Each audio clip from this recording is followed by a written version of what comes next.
good morning, good afternoon, good evening, whenever this video reaches you out there. Welcome to my live stream.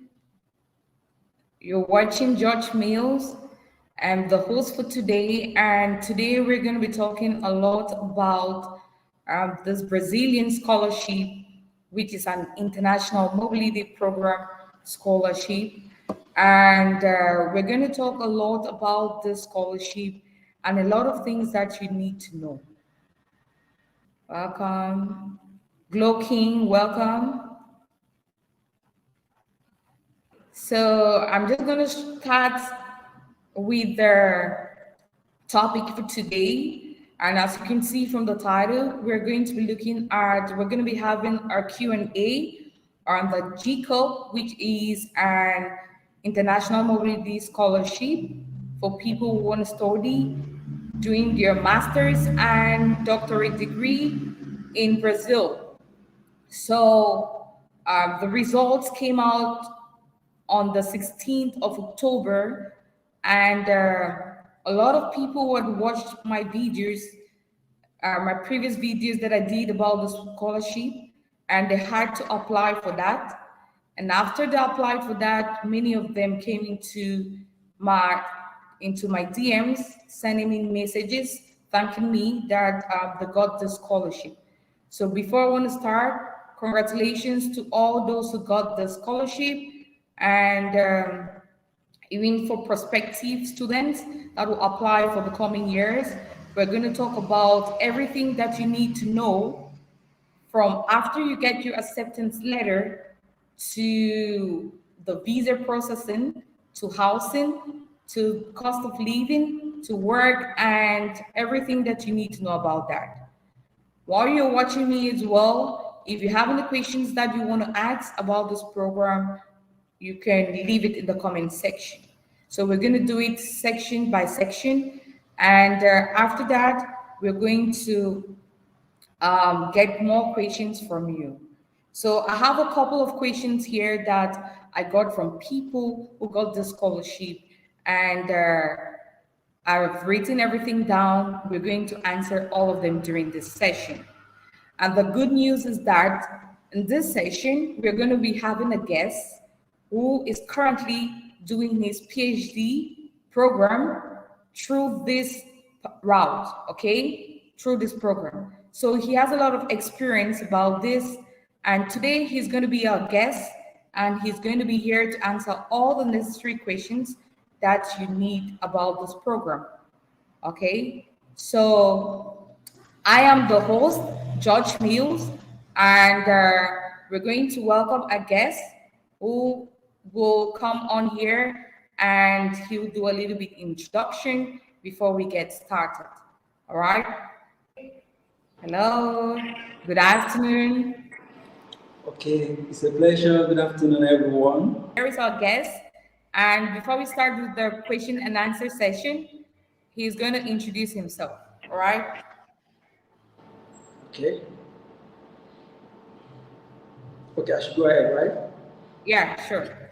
Okay, so good afternoon, everyone. My name is Michael, and Michael Bolanwa, and my name on YouTube is Glow King. I'm a PhD student at the Department of Cell Biology and Genetics. I'm currently doing a PhD. My research focus is on malaria here at the Federal University of Pará, here in Brazil. So I think it is important that I had to my introduction that I'm a GCUB scholar. Thank you for joining my live stream today. And we're going to learn a lot from you because you already have this experience with this program. And we're going to have a couple of questions that we're going to ask you, and we would like to know from you. So, welcome again. And I'll be calling him Dr. Mike for today because he's doing his PhD program. All right, so I'll just go straight ahead with the questions and start with the acceptance letter. What happens after you receive their acceptance letter? Is it done electronically, or is it posted out? So thank you, Mills, for the question. So basically, once you get your acceptance letter, the first thing you will do is to start preparing. However, it will be stated in the acceptance letter when you are expected to be in Brazil. Okay, it will be stated in the acceptance letter when you are expected to be in the school. But the moment you get your acceptance letter, you can start processing your visa. Okay. So you don't need the hard copy. Everything is done electronically, right? Yeah, there's going to be a need for you to print it out because by the time you're about to apply for your visa, it's part of the document you have to submit. So there will definitely be need for you to print it out. All right. I But, also but learned the that school, I'm okay, the school is going to not. send an electronic copy to you. And once you get the mail, you just print it out, then proceed to the next step. All right. Okay, I also wanted to ask, like, I don't know, I'm asking from you. While you're applying from the scholarship, is it only one, like one choice, or you have like many different choices that you need to? How many schools can you apply at once for this program? Okay, so basically, when you're applying for GCUB, you have five different options, right?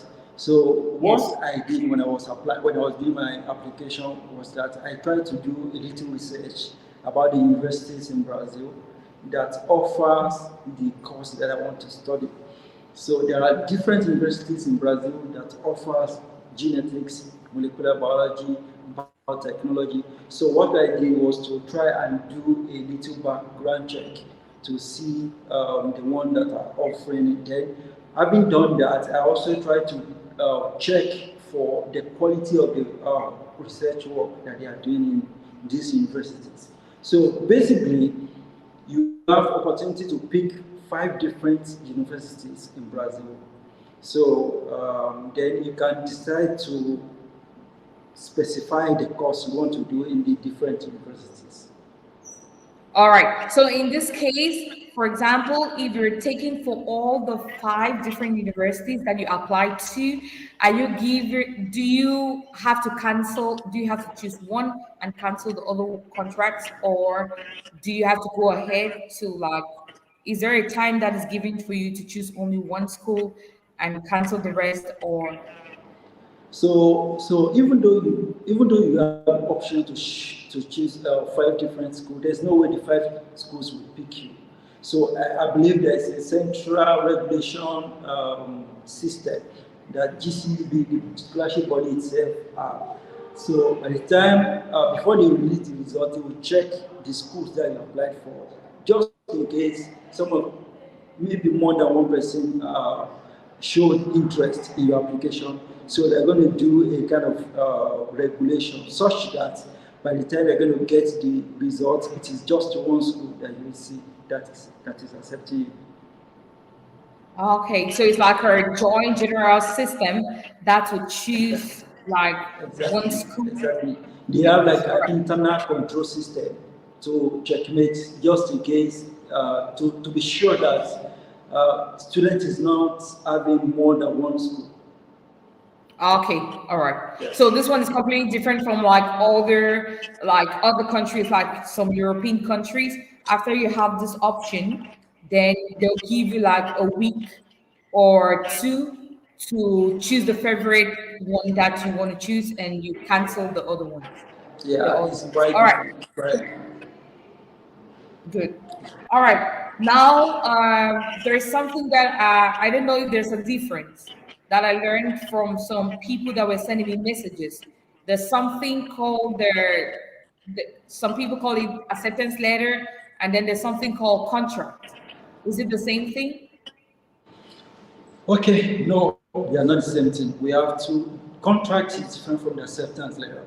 The contract is what you are signing is the term of agreement you are signing with the scholarship body, and the acceptance letter is coming from the school that chose you. So basically, what happened is that the GCB itself as a body, they select students, then they hand them over to the school, right?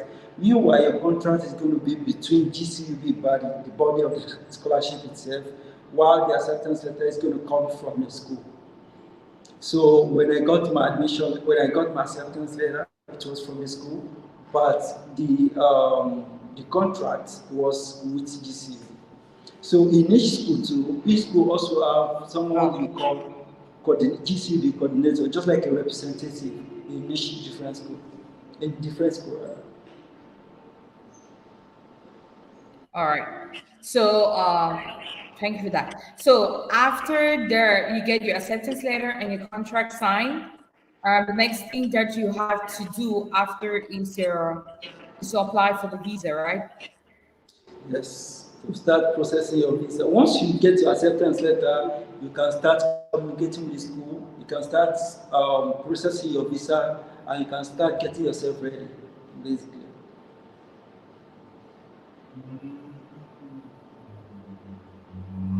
Okay.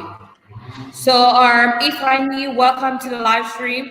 I think he asked a question. He said, how was he able to do all that background search on their website since it's in Portuguese? Now, the website, there's one of my videos that I did in the past about this program.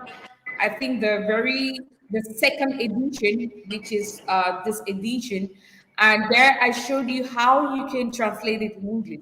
It is in 3 different languages. If you look at the website, you look at the top right, you're going to see 3 languages there, 3 flags. You have the Spanish flag, the Brazilian flag, and you have like the UK flag. So those are the 3 languages for the program. All of them, you can do that. There's another thing that I always say, you can always translate the page to English. I don't know if you have that setting as well. You can set your Google page to translate to English.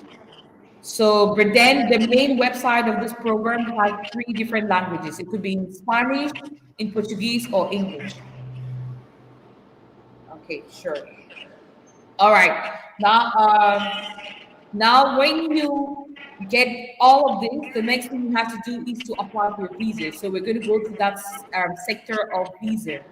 Now, for the visa, I have a series of questions I'm going to ask. Now, let's go to the visa part. Okay. Let's start with the first one. While applying for your visa, what would be the main requirements for a student visa? So basically, when you're going to apply, when you're about to apply for your visa, what you need is number one, of course, your passport, then the acceptance letter. Then you can now, depending on the country you're coming from.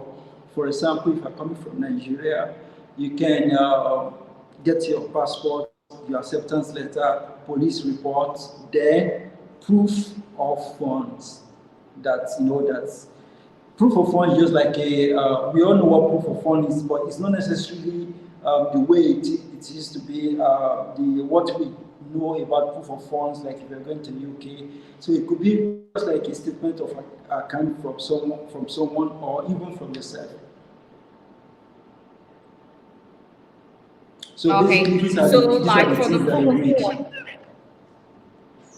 those are the main things that you need. So I wanted to add something. Many people have been asking me these questions in the past about the tourist visa, right?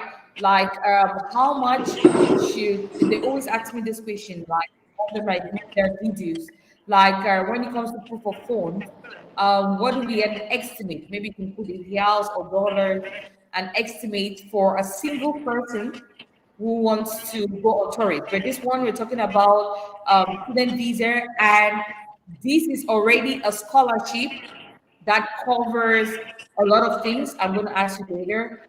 And this scholarship, many things are already taken into place, like the tuition, and you have monthly stipend and all those things, right?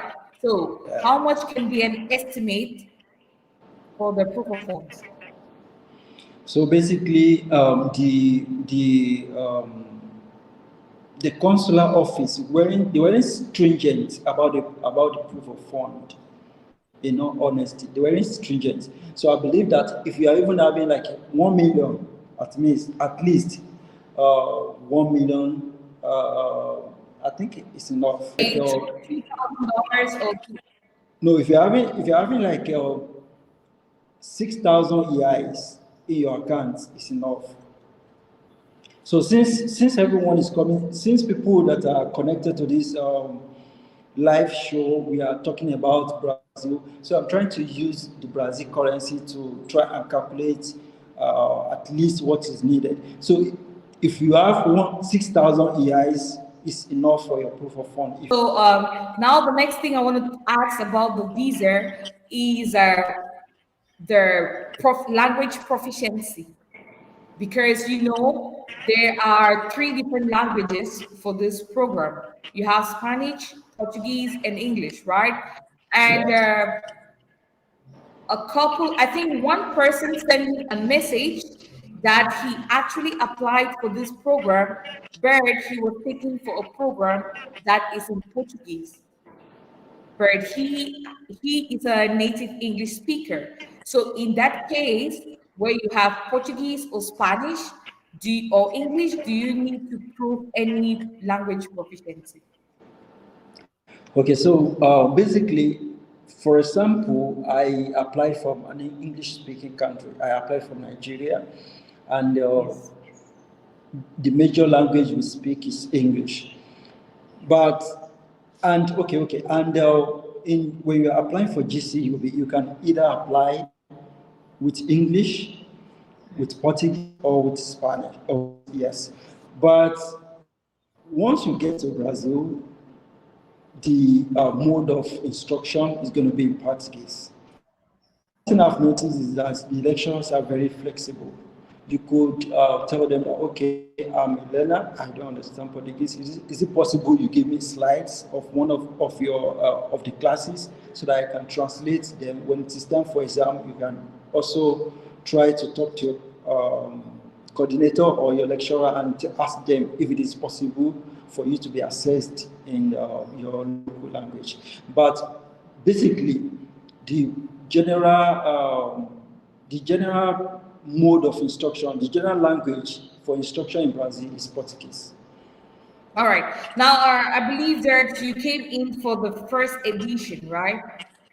You came in Sorry? for the you came in through the first edition of their Gcub, right? Exactly. Yes, yes, Okay. yes. Now, if you watch my updated video for the second edition of the Gcub program, they made it a little bit explicit, and I think I did a video on that for the second edition, and there they made it easier for people to apply. One thing, they listed all the universities, which is easy for you to easily access the universities, unlike the first edition where you had to just search for the universities. Only the logos were there for the first edition, but for the second edition they had to list out all the universities that had this scholarship, as well as the language of instruction.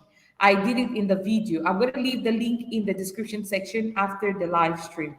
You're going to see where you see the different modes of the languages, like Portuguese, English, or Spanish. So it's left for you to choose the language that you can easily do. Although I also learned from another person who's in a regular university who engaged into a nursing program that was all in English, but when she got to the second level, she had one course that was all in Portuguese. And because of that course, she had to stop because she tried this route of like trying to translate or get the English part of it, but it couldn't work out, right? So it's also very, very important, just like he said, it's good originally to apply for the one that is like 100% in English, although you can have one or two programs that will be in Portuguese from the English program. All right. So my question that I was asking was that during your visa processing, do you need to prove any language proficiency? Like, for example, if I study, if my program is in Portuguese, Do I have to prove a certificate to know that to prove that I can speak Portuguese? Or if my program is in English, do I have to prove any English proficiency? No. Yes or no? Do you need any certificate like IELTS to prove your language at their embassy? Said, I was thinking probably anyone coming in through this route would be automatically enrolled in like 3 to 4 months Portuguese language before proceeding for lectures. All right, so that's also a good one. If you know you're going to be enroll into this program that you need to put it in Portuguese, it's very, very important for you to start learning. There are a lot of resources out there that you can follow up to learn basic Portuguese and so on before you get in. All right. So as I was saying, for the visa level, so you don't need to prove any language. All what you need is your acceptance letter. So for anybody who is asking about their language proficiency, you don't need to prove it at the embassy level. All right. Now, the next one I'm going to talk about is for people who want to come in with their family. So I'm going to talk about if you're not coming alone, because most people want to come in with their family, right? Maybe with their spouse and the kids. And while you're coming in, um, how do you do it? How do you apply for the? You can apply all at the same time, right? As a family. He also said he should tell us about his settling in Brazil and in his view and how he's enjoying it. Don't worry about that. We're going to talk about that in a few minutes. All right. So we're just going to go step by step. Once we reach that level, I've taken note of the question. I'm going to ask him about that. All right. What he thinks. Okay. So I think for the dependents, visa, you can apply all at the same time. You can apply at the same time. So, but in this case, while you're getting your acceptance letter or your contract, if you have a family, is very, very important for you to let your university include your family members into it. All right. So while you're applying for the visa, all of you can apply at once. And when you're applying, it's not a joint application. It's going to be a separate application for everybody in the family, but then it's going to be under the same category. Okay? All right. And also, it is very, very important if you think that you want to go first before your family, you can actually do that. You can apply for your visa alone. And then when you reach Brazil and you must have settled down in a little bit, anytime that you want your dependents to meet you, they can always join you. In that case, you're going to apply for family reunion visa in that case, so that your family back home can join you. Okay. There is also somebody who is asking like, which other documents do you suggest? He's going to join later. Which other documents do you suggest that I should have handy while applying for my visa? So I think the major ones which he said, he has stated them already. The most important ones, like he has already done that already. He spoke about the acceptance letter. He spoke about the acceptance letter, your passport, your flight reservation. And I've also done a video about student visa. I'm going to leave the link in the description section.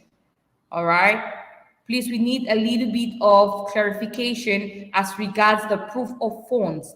Is it the 1 million that will be in your account for the period of how many months? Normally, when it comes to student visa, that is for 2 years plus. Normally, they always want to see that you have enough money that can take you for at least the first year. So each country has the amount that they always give up.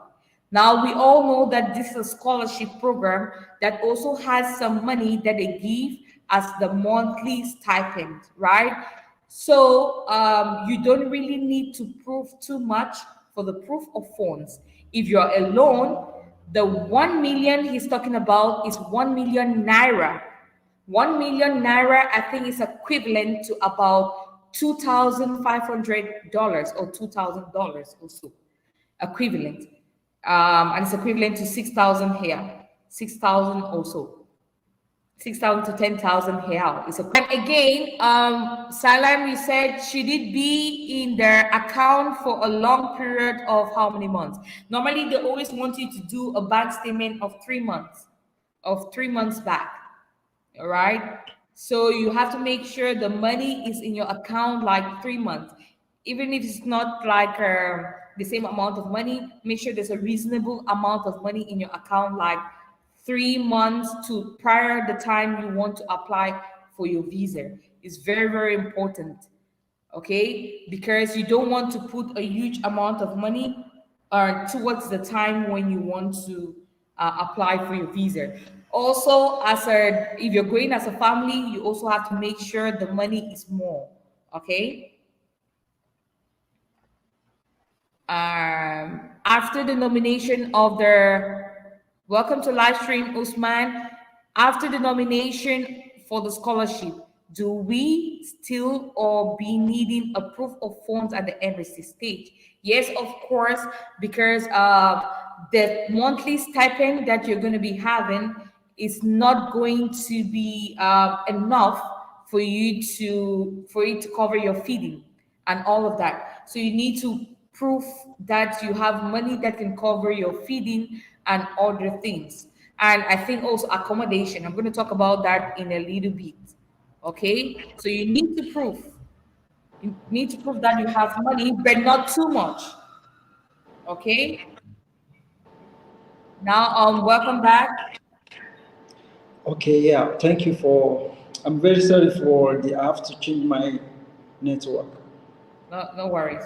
Okay, so we're going to go to the next part here, which is talking about how long does it take to process the student visa?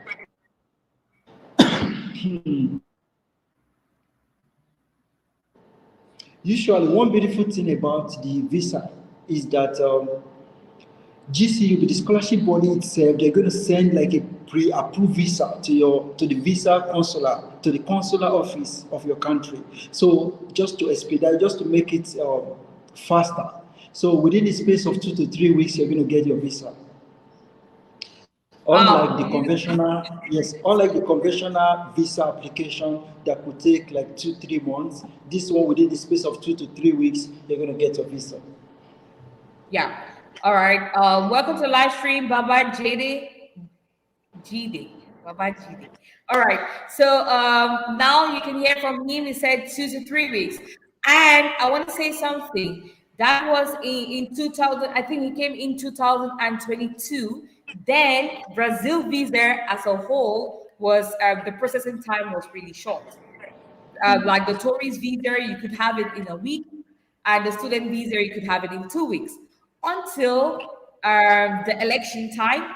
Remember in October when there was an election, so things started slowing back, and the processing time now takes months. Okay, the processing time now takes months. Now, especially after the new president came in, because he needs a long time to readjust, to become stable. So a lot of things were on hold, all right? Especially the processing of the Brazil visa. And that is why normally this program always starts in October. Like the last time it started in October, ended in November, some or so. But this year they started it early in July because the ones like you have enough time to apply for your visa. Because now the processing time takes about 2 to 4 months. 2 to 4 months. But if you have everything in place and all your documents are intact, I think it's going to take a lesser time, maybe yeah, 2 to 3 weeks. and it's going to be out. It also depends on the embassy where you're applying from. Okay, most of the embassies in Africa is being delayed. Okay, and I also want to say something. This program, we're talking about this because looking at the results from this program, I noticed that many people from Africa have this scholarship, but since it's the second edition, many people don't know what to do. That's why we're doing this video. So even for people who are going to watch this video after, even without the scholarship or without this program, it is going to help you for the next edition because it's going to be the same procedure. All right. So that's it. So it can take between 2 to 3 months, but depending on the location of where the embassy is in, it could take a lesser time. Okay. Now, the next thing I want to ask is about when you are giving the visa, how long is a visa valid for? How Okay, long so is the student? visa. Oh yeah, so it's a student visa and it's valid for 1 year. When I got there, I can now change it to 4 years. Okay, that's right. So Okay, now at the point when I was given the visa, it was 1 year, one full year. 1 year. 1 year multiple entry, 1 year multiple Yes. entry. And the 1 year multiple entry, it means that there's a validity of 1 year. It means you Yeah. need to get into Brazil before 1 year elapses, right? And also, Exactly. it's very, very important. Maybe if one or two things come up that you're not able to travel on time, you can also let the university know so that you can take your courses online while preparing to come, right? Yeah, yeah. And And you could also travel back, then come back to Brazil. okay, that's a good one. Now, there's another thing. When you get the 1 year and you get inside here, then you can apply for your residence permit. Now, the resident permit is valid depending on the program which you applied for. For PhD program, like I said, how long was your validity? It's 4 years. Oh, you are given 4 years, but your program is 3 years, right? So the resident permit, I was given 1 year, but my dependents were, Yes. were given 4 years. So me being the principal applicant, there's a need for me to be going there yearly to renew it. But my dependents were given 4 years. Like my wife and my kids, they were given 4 years. But me being the principal applicant, I was given 1 year. So I'm going to be going back there yearly to renew it, to renew my Okay. home alone. That's another thing. It's very, very important. And the reason for this one is because they know that when they give the principal person 4 years, maybe the person will come in and also do what? The person might just not want to study. So every year you need to go renew it to make sure you're actually studying. So you also have to take that into consideration. Your dependents will have 4 years, but you will have temporal 1 year and 1 year like that. So what does it mean? 3 years of school, but there's an extra 1 year, right? Means there's an Yes, extra exactly. 1 year after you study. Exactly.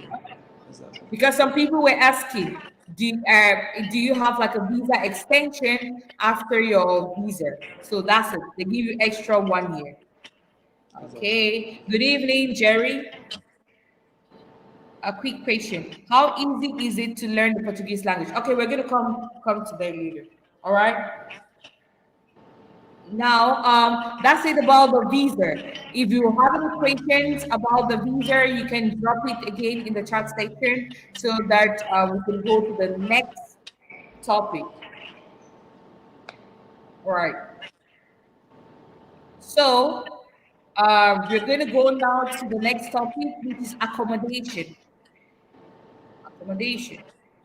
Okay, so Now, when we talk about well, accommodation, Yeah. Okay, so in Brazil, there are different types of accommodation Yes. and different types of accommodation that could suit your pockets, right? It is important that I mention first that the school does not have hostel. So, but there are different types of accommodation depending on your pocket size. We have what we call condominium, we have what we call kitchenette, and we have what we call normal casa, normal house, right? So depending on your pockets, you can decide to go for condominium, you can look for a kitchenette. Even within a condominium, you can still see a kitchenette, and you could also see a kitchenette outside. So there are different accommodation that is in Brazil, right? But and also there are some accommodations that already have what we call mobilities. They already have the furnitures, they have the cooking stuff, just for you to move in and start living your life. All right.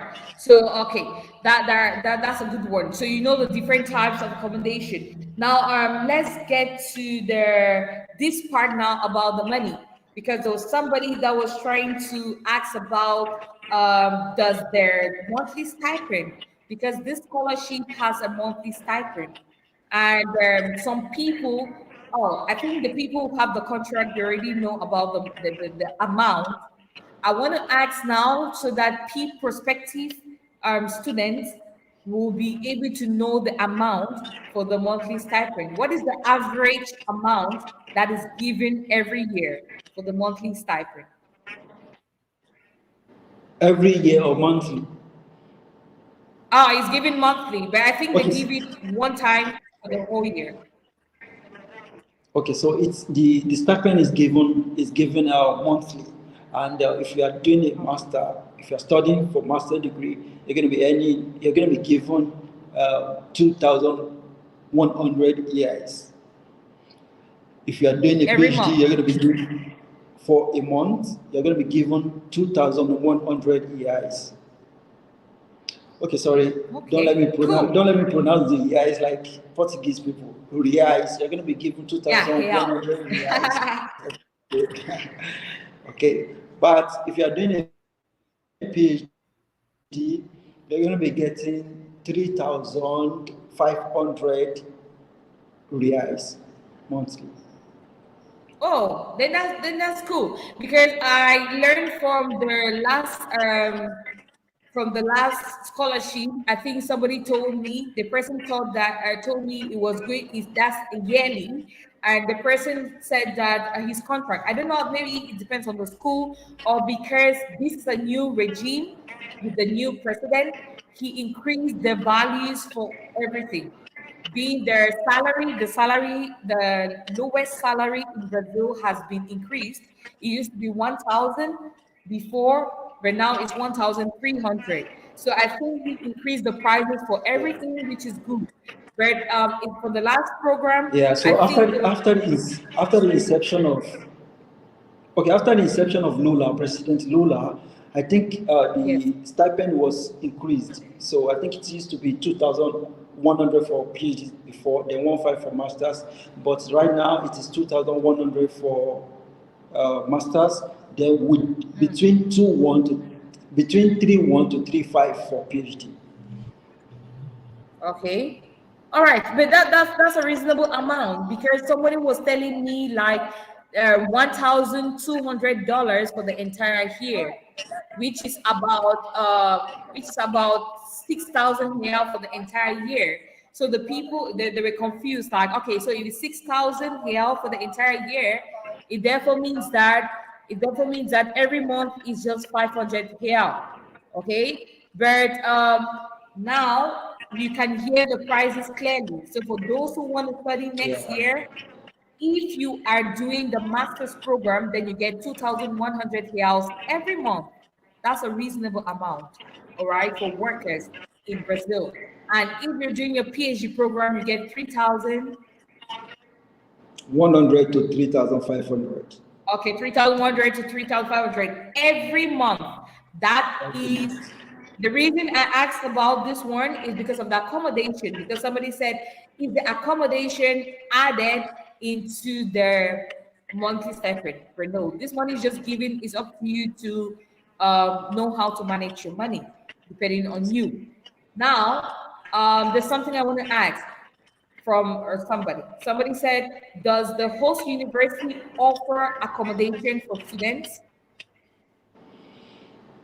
Okay, like I mentioned earlier, the host university doesn't provide accommodation. As far as I know, using my own university as from my knowledge from this university I am right now, and my other colleagues that are also Gcub recipients, I don't think well, most of the universities in Brazil don't have accommodation, right? However, there are some that have, but it's usually competitive. So, before you even before you even get to Brazil, it will have been filled up. So, with the money, with the stipend, you can get a very good accommodation and you can also live fine. That's right. I believe. Okay, so yeah, I want to ask some. I want to tell some people as well for this one. Now, um, for the accommodation, normally when you're getting into Brazil, is very important because it's really difficult most of the time to get accommodation without getting your CPF. You need your CPF or you need your resident permit for you to get accommodation. So most of the times, I always recommend this popular website called www.airbnb.com. There, if you're a single person, it's even good because you can get a shared apartment just for a few days, maybe a week or two, because some of them are expensive, some of them are cheap. So it depends on what you want to choose. If you're a single person, maybe you can find a hotel or you can find a shared apartment, means that you share the parlor, the kitchen, and the bathroom, where you have individual bedrooms. All right. So you can do that. You can take maybe a week or maybe a few days, depending on how much money you have. And then when you get inside Brazil and you finish up with your CPF and with your resident permit, then you can go in for that. Okay, you can go in for your accommodation. All right. Now, another thing I want to ask you about accommodation is the prices. The prices of accommodation. How are the prices? Okay, so the prices of accommodation ranges from 500 reais to 800 reais if it is a kitchenette. But if you are coming with your family, a kitchenette might not be comfortable for you. You might want to go for something bigger, like you going for a condominium. And like I mentioned earlier too, most of the condominium too are mobility. That they have mobility inside. They have the furnitures, they have the cooking utensils just for you to move in, and some of them have wardrobe just for you to move in and start living. So if it is kitchenette, the price ranges here in Para. The price ranges from 500 to 800 on average. If it is condominium, it ranges from 900 to 1,500, depending on the category of the house you're looking for. And if you're looking for a shared apartment, you can get as low as 400, 500. The average is just 800 for a shared apartment. But you can also look for, if you can also look for like a two-room apartment that could be within the range of 800, 750. Okay. Now, Wow, that's nice. That's nice. yeah, it If you now want to, depends if on you want how, to, okay. it now depends on the proximity of your house to the school. Most of the houses that are very close to school are kind of expensive compared to those ones that are a little bit far away. Okay, yeah, because this is a very good one. And now you need to also be careful that you need to also take note that it depends on their state as well. States, bigger states like Rio, Sao Paulo are very, very expensive. You'll be getting like 900, 1,000, except you get a shared apartment, just like you said, then you can get like 600, 500, right? So he's in Belém, right? Belém, the north of Brazil. So somebody here asked me before we continue, Jerry King, welcome to live stream. Please, as we get into their live stream, please like the video and so that we get going. All right. Now said, good evening. I want to ask a question. I missed the last application phase for this year. Any idea when the next batch will be? I think they're going to launch the next batch after Next year. their start of this session, which is going to start next year. So all of this we're going to talk about is going to run until I think February, March, when this batch will get into that. So maybe July again, they're going to start a new session. But as soon as I start it up, I'm going to announce it here. And Salam is asking about the CPF, we should mention. CPF is just like a tax registration number, which is equivalent to the SSN or the Social Security number in other countries, which registers you in the system, and you require this particular number to do every activity in Brazil. And this is very, very important because it's for security purpose. Anything that you want to do, to renting, to buying stuff, and to doing opening accounts and doing a lot of things, you need to get a CPF because everything is going to be registered inside. All right. So it's very, very easy to trace your information using your CPF number. You can do it once you're in Brazil, or you can apply at the same time you're applying for your student visa. You can also do it in the embassy, at the embassy. Okay. So you can apply for that as well. I've done a video about CPF. I'm going to leave it also in the description section after the live stream. Okay. Now, still on accommodation. Is there any question about accommodation? Is there anyone? Somebody says here that where was he renewing his visa? At the federal police station. You renew your visa. Ifani said, where do you renew your visa every year? Oh, okay, okay. Can you hear If me? you want to renew your visa, you have to contact your the depending on the country you're coming from. I believe each country they have their like the ambassador office at Brasilia. For instance, Nigeria they have their own office at Brasilia. So if you want to renew your passport, you can just contact them, and there will be need for you to go there when it is time for data capturing. Now, what you're renewing, is it your resident permit or the visa? Oh, I thought you were asking question about renewal of visa. Yeah, every year. Yeah, Oh, your if you permit. want, You if you want renew to your permit every year. permit, okay, if you want to renew your permit, you have to go to the Polícia Federal. Okay, Okay. that's where you are going to renew the And permit. I thought do you were you have talking to give the about same expired. document? Sorry. Do you have to give the same documents that you gave originally, or do you have to Okay. give the same documents that you gave Okay, if you want to originally? renew your stay, okay, there will be need for you to go there with your initial documents. But I don't think Okay, there's any new, just for you to do the agendamento online, then go to their office. All right.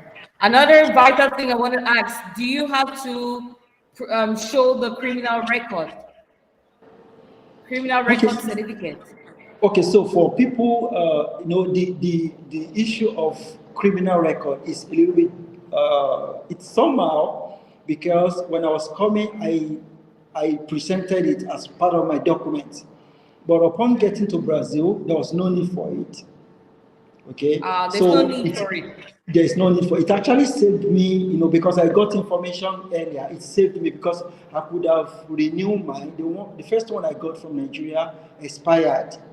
Okay, I could have renewed it before coming, but I got information that it is not necessary, so I didn't bother to renew. But at the point of applying for visa, it was still valid. But when I was coming, I was thinking it was supposed to be valid, but I was told it is not necessary, so I didn't bother to renew it. All right. So I think this is the case of temporary residency, right? This is the case of temporary residency. When you have permanent residence, that's when the focus more on the criminal record, which you have to show. All right. Okay. So somebody is talking here about accommodations too. Is there how far are most accommodations to the campuses and the expected transportation fare? Okay, so there's Is a it easy? general. Okay, I'm gonna use the state I am right now as a point of contact to other states now.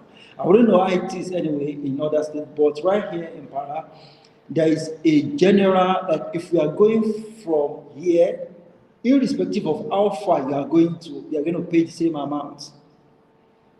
Okay, take for instance, I'm going from the beginning of the state, I mean, of this town where I am to the end of the town, I'm going to pay the same 4 years.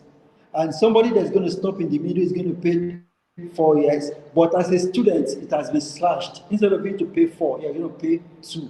But there's a need for you to show a card called Passe Facile. Okay. All right. So you need to show a card as a student, right? Exactly. All right. So that's a good one. Now I want to ask before we continue, because the program that I'm talking about, this program is what I read from the main website, right? Okay. And he is actually experiencing it right now, and he has the greater experience from this, right? So I want to talk about this contract as a whole. Now it gives you free access. Do you have food from school? Do you have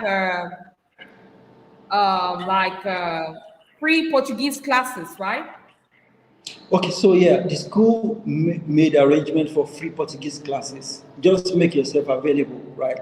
And talking about lunch, the school also provide lunch too. The food is actually served from around in my school. The food starts they start serving the kitchen. They start serving from around 10 a.m. in the morning till around 4 p.m. So you can walk in there to, you just, in my school, you pay 1 reais. In some other schools, you pay 2 reais. But in UFPA, in UFPA, they're going to pay 1 reais, which is just like a very, very, one of the smallest amounts. So Okay. it's very, very cheap. Yeah, that's very good. And there's something I want to say. If you're coming as a family as well, when you come in, your kids can also go to public schools. You can enroll Yes, your kids into public schools, which is free. Okay. And they also have lunch and all those things. Now, when it exactly. comes to this Portuguese language, is very, very important for you to study because normally all the public universities in Brazil are free, but the Portuguese classes are not free.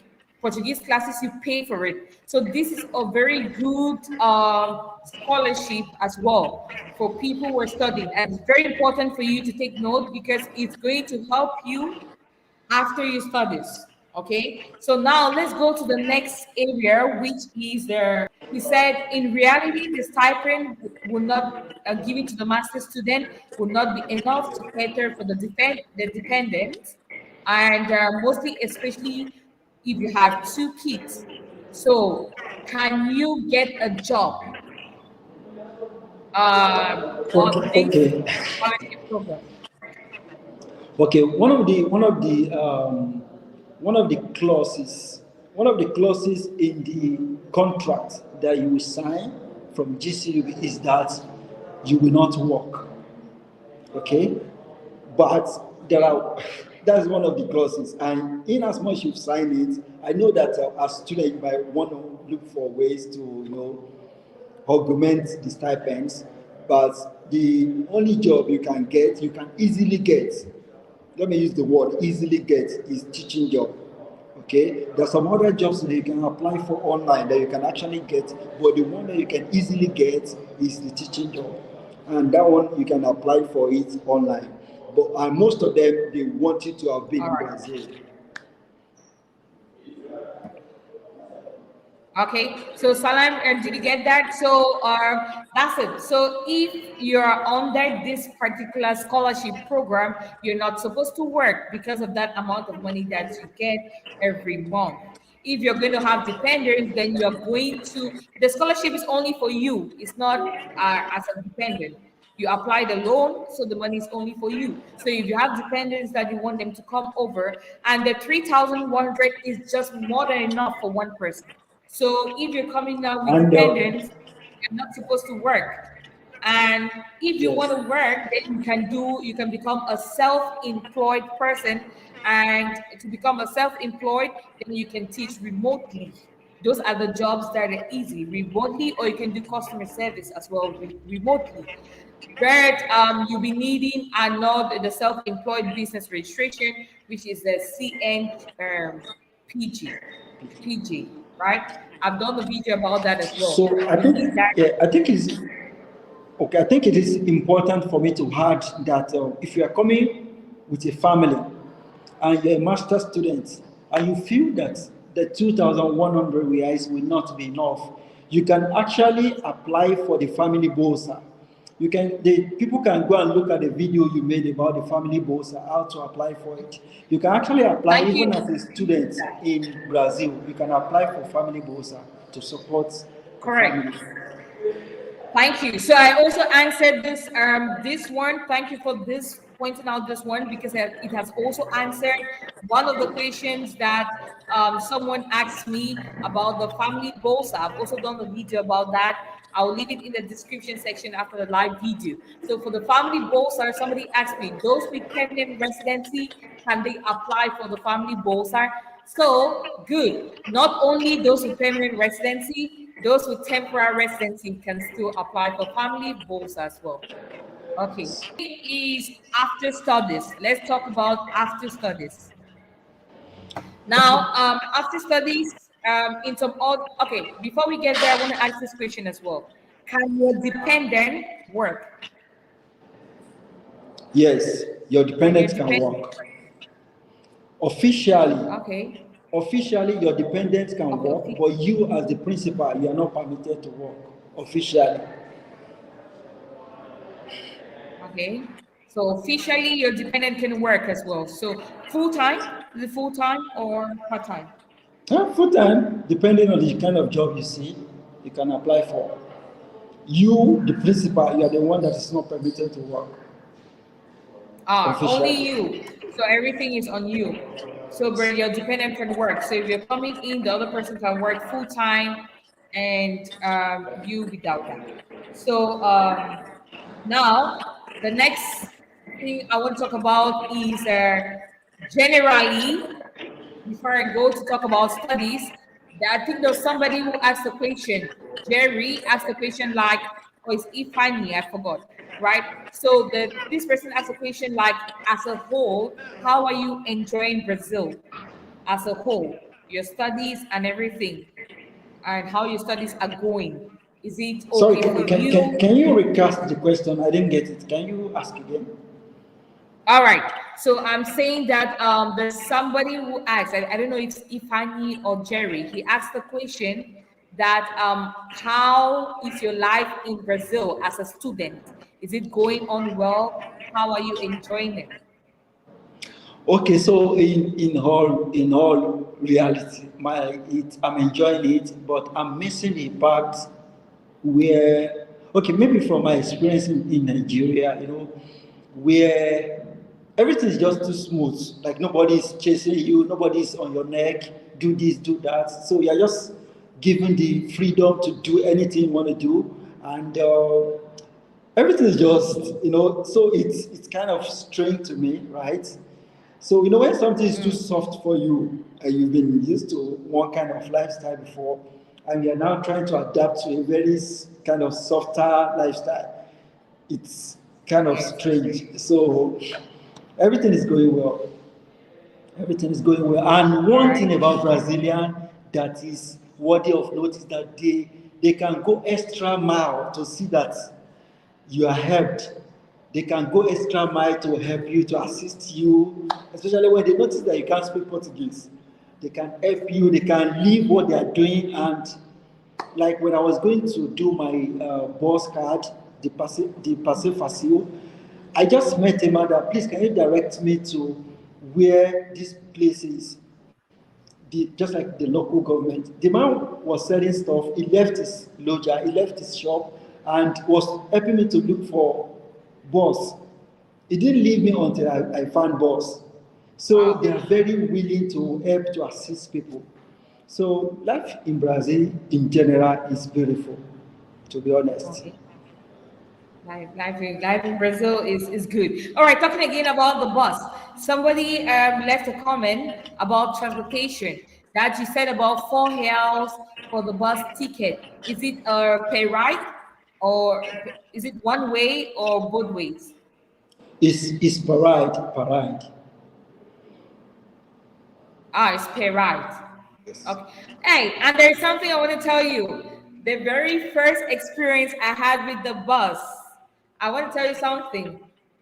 But I don't know, but this is it. Now with the bus, I remember when we're living in the north, and we moved to the center part, right? Okay. And I didn't change my address online, so I bought something online, and it went to the old address. Oh So my the old God. address was in the north, and it's very far.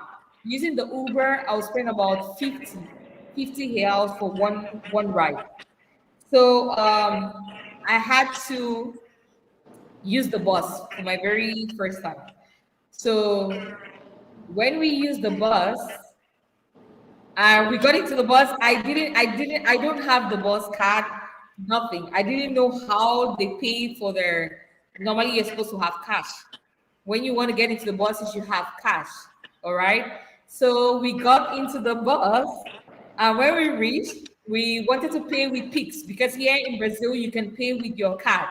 Even if it's just 4 real, you can use your ATM card to pay for that.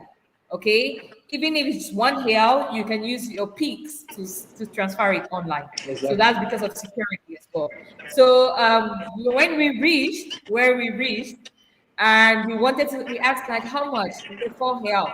We wanted to send through Pix, and the bus conductor was so mad. So he said we should go. So when we went out, I think the people in charge of the bus station, they told us that if you are moving from one station to another, it's free. You don't need to, it's not necessary for you to pay. So that's what they told us. And that's how we came until we reached my place free. We didn't pay. So we're just moving from Yeah, one I've to had the other. similar experiences too. For instance, the bus that brought me to school today, right? Yeah. I didn't have any cash with me, and there was no way I could do pics inside the bus. So if you don't have any money with you, you can still enter the bus without say, you don't even have to say anything, right? So when I entered the bus today, that usually when you enter the bus, there is a barricade where the conductor will be, and he will be rotating the barricade. So when I entered the bus today, I didn't even bother to tell him because there was no cash on me. My plan was to get to school and get some cash, right? So when I entered the bus today, I knew there was no money. So if you don't have money, there's a place you can sit down, right? Yes. And just that you shouldn't be doing it always, even when you have money. Okay, it's not good to abuse it. So if you don't have money, you can still enter the bus and go to anywhere within the state. You Yes. can go to flow, but it's not just good to abuse it. That's right. That's right. So that day I was so shocked. Like we just came free. We just got in because we didn't have cash. Like because of that. All right. So, but it's very, very important as a student. It's good for you to have the bus card and like that. All right. So I also want to ask, like, what do you think will be an average monthly cost for a family? For a family of three, family of four Okay, in so an Brazil. average an average cost for a family of four. Okay, talking Okay. about the Yeah. grocery, excluding the house rent, Mm. uh, around 700 reais. 700 Okay. reais monthly, Okay. About excluding 700. Yes, excluding the house rent. That is a family of four. Oh, for a family of four. Okay. Yes. So So if you are the another only question person, here. if you are the only person, you can be spending like 200, 250 buying Yeah. groceries monthly. Yes. I remember when I was in Sao Paulo alone, I didn't really spend much then. So I really didn't spend much because I was alone. All right. Now, somebody's asking a question here. What is the mode of teaching in basic primary school for kids? Is it in English? So there are different types of schools in Brazil. They are bilingual, and there are schools that are just basically Portuguese. If you want to, especially most of the government schools are purely Portuguese. So if you want a school that is bilingual that can teach maybe in Spanish, English, or Portuguese, it has to be a private school, right? So, but basically, generally for primary school that are government owned, they teach them in Portuguese. Okay. Yeah, majority of the public schools here they teach in Portuguese, and there's also another thing. You can it's very difficult for you with a permanent residency to get a job in the public school because most of the times it's for I think the citizens of Brazil, the like in the public sector. For you to gain that right to work in the public sector, you have to be a Brazilian. All right. So except that the school is public and private together, then you can be hired in the private sector or to teach English. Right. So somebody is saying that okay, I saw it on Ireland where people were sharing about the experience in Brazil about bullying, stealing, and obtaining things from people the way we have it in Nigeria. So let's talk about the safety in Berlin. How is the safety? Okay, one of the things I did when I was preparing to come to Brazil, as every Nigerian would do, is to do research. And our number one place, our surest place where we shall get information from is Nairaland. Nairaland is one of those places where I comb over and over again to get information, to scoop information from people that have been in Brazil. And in all honesty, since I've been here, I've not seen situation where a police is chasing someone over a crime. I've not seen any. It could be, no, the person that has written about crimes concerning Brazil, because there's this popular belief that there's too much of crime in Brazil. Maybe it was the person's experience as at then, but right now, look like there's a great reform that is happening in Brazil. So since I've been in Brazil, I've not seen any bullying. People that are even willing to assist you, how would they be bullying you? Brazil can go to 99 to assist you. They can go to 99 to assist you. So how would they now bully you? So I've not experienced any form of bullying. Although there was one of the times I went to the Policia Federal, there was one man that I met there, one of the police, that was acting somehow. And, later on, my friend that we went there together told me that he doesn't know why he's acting like that, that Brazilians are not like that. And when we went there the second time, there was difference. Okay, so I've not experienced bullying in Brazil, and I've not seen people being bullied. So also for me as well. So I think for me maybe it's just because I don't really go out very frequently or go out late at night or so. But I think I've strolled around my neighborhood in the night or at night, and I've done a lot of things for my 2 years I've been here. I'm not sure I've had any form of bullying or any form of stealing or shooting in front of me. Like I said, when I went to Rio, that's when I even saw like it depends on the state. So because when I went to Rio, that's when I even saw a form of like not actually like a shootout, but I saw police everywhere. But in Florianopolis in the south here, you never see that kind of situation, right? So for me as well, I've never really encountered any form of unsafety. Okay, all right. So now let's go to after studies. So after you studies, like in all the countries, they always say that after you studies in some countries, they always have this work, post-work study period. Sorry, post-work period, post-study work period, where you after studies they give you some time to look for a job and so on. So do you have like that here, or after your studies you can apply for permanent residence, or how does it work? Or you have to return Okay. back home? Okay, so it is well stated in the scholarship agreement that once you are done with your study, you are expected to go back to your country. However, there is another clause to it that if you are doing a PhD and you are done with your study, you can be permitted to stay by, to wait if you get a postdoc opportunity.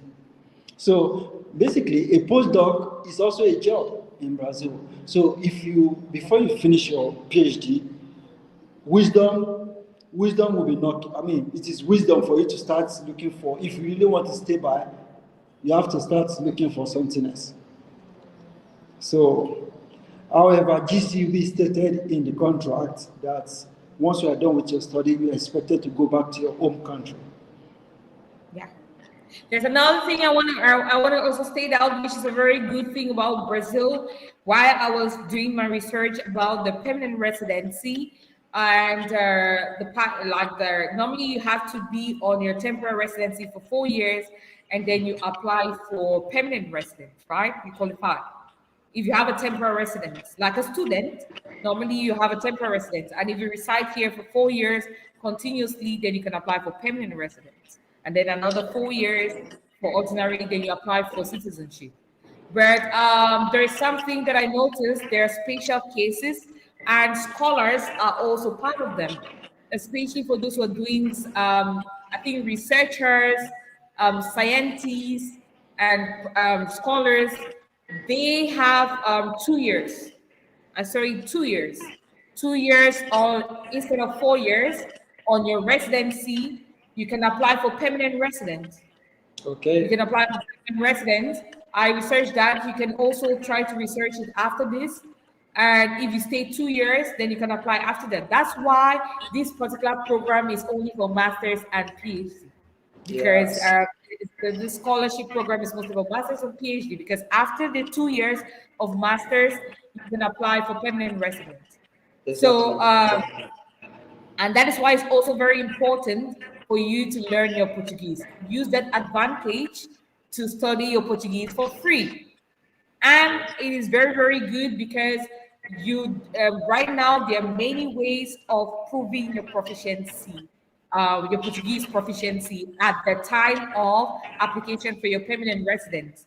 In that case, you just need a certificate. You have to go to school for a period of time, Portuguese school, and then when you get the Portuguese certificate, you can use that to prove your proficiency at the level of permanent resident and at the level of citizenship. So you need to also take your Portuguese classes very, very serious. Okay, it's very, very important because you can get a permanent resident after that. And Exactly. also family people, if you have an addition to your family during your studies, like maybe if you have a child during your studies, then you can switch your residency from Uh-huh. temporal to permanent as well. If you have a child, if you're a single person and during your studies you get engaged to a Brazilian and you get married, then you can also switch to the permanent residency. There is even a warning I said I was going to mention here, especially for those people that are not married. And I hope I wouldn't know, maybe my wife is watching, but there is a warning if you are not married as as a guy, if you are not married and you are planning to come to Brazil, I would advise you to marry because you might not go back unmarried. Yeah, Brazil women are beautiful. Come on. Okay. Brazilian women are beautiful. Okay. There's somebody who has a question here. Can you provide us a company for doing insurance and accommodation near Sorocaba? Now, like I said, I've said it before. There's a website for accommodation that you can use. It's called www.airbnb.com. Uh, Maybe I'll comment somewhere here, www.airbnb.com. And you can use that website for your accommodation. You can book a temporal accommodation. And I'm going to send it in the chat section there. They could also use OLX. Yeah, that's it in the chat section. You can use the airbnb.com, and then you book for a short period of time, because some of them are really expensive. Brazil, when it comes to housing, it depends on the season as well. It's very, very important for you to know. December getting onto after the carnival is a peak season, and during that time the prices are high, be it rental, be it hotel, and long stay, short stay, the prices are really high. So it's very important for you to know the peak season. So when you you book it ahead of time, so that you get promotions. You can get like 1 week, 2 weeks, or maybe share apartment if going for what you want. And then when you get in here, you can use your CPF, which I stated earlier, To to get a apply regular for accommodation. after school.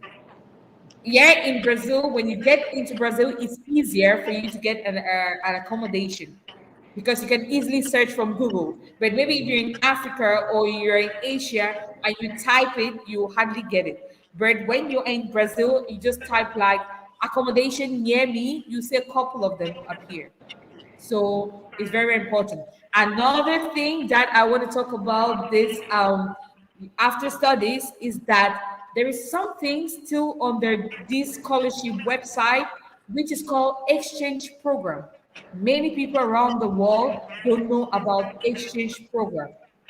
Okay, exchange program, you can do that during your last year of studies, and this particular program has an exchange program.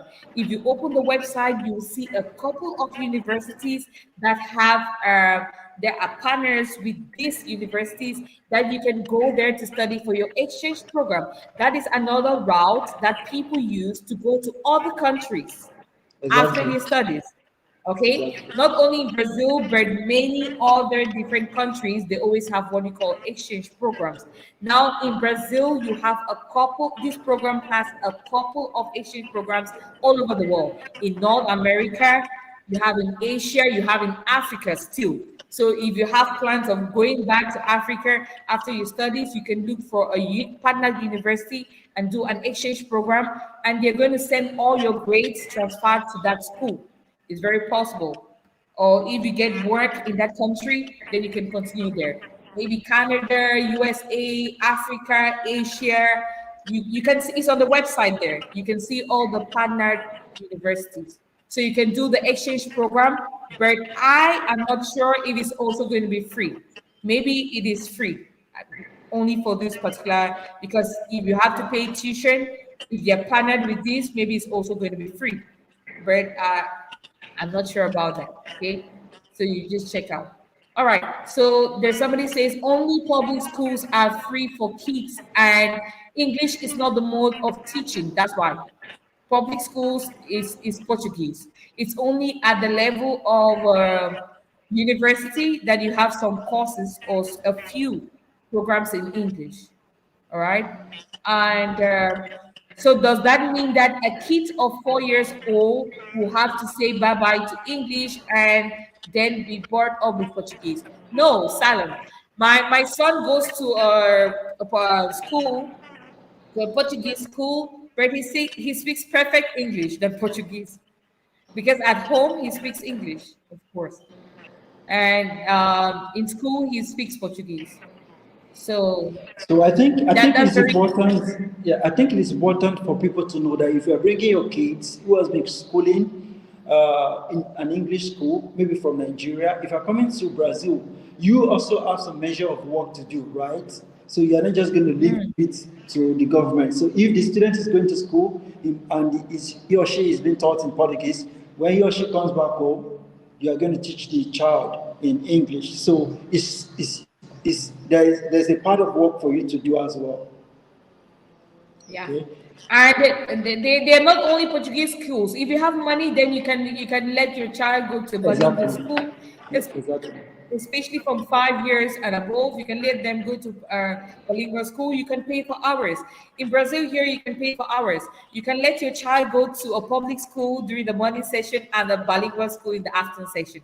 That's the thing. That's another thing about Brazil. It's not like maybe in Africa, where I come from, you stay in school for 8 hours, from maybe 7 a.m. until 4 p.m. or so, right? 8 hours, 9 hours. But here in Brazil, you can choose the period of time that you want to go. If you want to do morning Exactly. session, you want to do afternoon session, it's up to you. And if you can split it. If you want them to go to public school in the morning, they can go, they will not pay. If you want afternoon, you can pay in the bilingual school. I think they pay per month, per month, Per month. depending Exactly. on the hour. So, will you talk about the monthly scholarship result, please?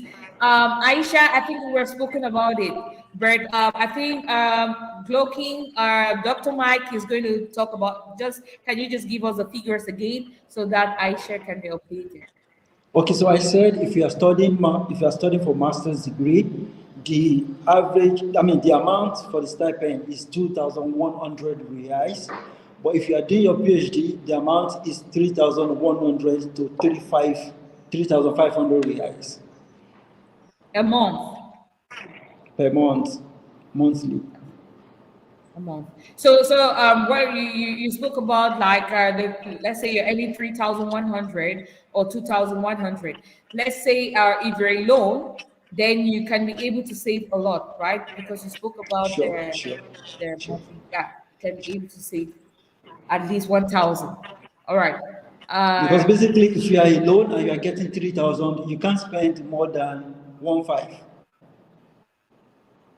And okay. if you are spending if you are alone and you are spending 1,500, you are living a la vida local life. You are living like big. You are living big. Okay. Yeah. Yeah. So is it enough for living? That's what he's saying here, Aisha. If you're alone, then that's good. That's really good. The average salary of Brazil is 1,300 now, the lowest, 1,312 1,300. exactly. If I need good ratings, ratings, yeah. So if you have more questions, you can just leave in the chat section so we can answer now. It's open for any other questions that you want to be clear about.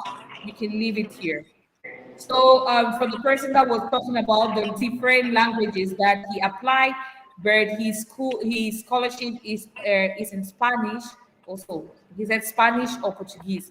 So how is he going to do? So like I said, in that case, you don't need to prove any proficiency at the visa application level, but you need to study. Your study is going to be in Portuguese or it's going to be in English. All right. So how can you really, like, the way that people have really talked about Brazil as a whole? What do you think? Is it the same way that you saw Brazil before coming to Brazil and now? Is it the same experience? Is it the same way that you saw it?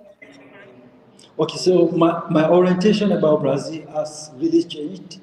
When I was coming, I was thinking, because of all this, because of all what we've been reading on the internet, that there's so much of crime in Brazil. But upon getting there, I've seen that Brazil is not like that.